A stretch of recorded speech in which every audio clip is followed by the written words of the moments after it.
Seorang pria bodoh memutuskan untuk merampok bank, tapi karena ceroboh, dia malah masuk ke tempat yang salah. Para pegawai di sana berkata, ini tempat penukaran uang, bukan bank-bank ada di seberang jalan. Dia pun bertanya, apakah di sana ada uang? Mereka menjawab, tentu saja, banyak. Mendengar itu, dia langsung mengeluarkan pistol dan berlari menuju bank. Namun tak lama kemudian, polisi datang dan dia harus lari menyelamatkan diri. Dia bersembunyi di dalam bioskop dan kebetulan film kartun favoritnya sedang diputar di layar lebar. Pria itu duduk dengan senang hati dan mulai menonton. Sepenuhnya lupa bahwa polisi sedang mencarinya. Tak butuh waktu lama sampai polisi menemukannya dan menangkapnya.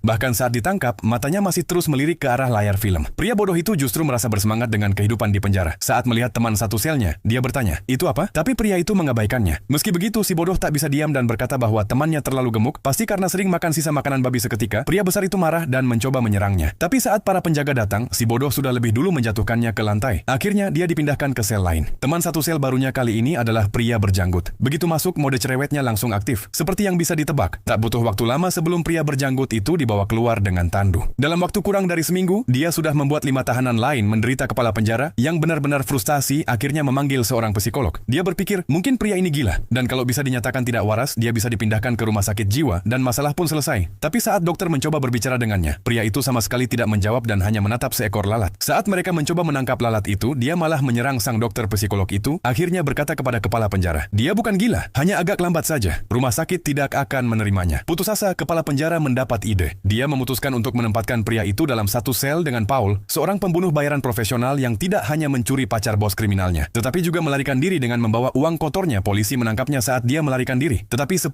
juta dolar yang dia sembunyikan tak pernah ditemukan. Berbagai cara sudah dicoba, tapi kepala penjara tidak bisa membuat Paul bicara. Maka dia berpikir, mungkin si cerewet ini bisa membuat Paul membuka rahasia. Pria bodoh itu sangat senang punya teman baru, dan langsung berbagi rencana kabur. Langkah pertama, pura-pura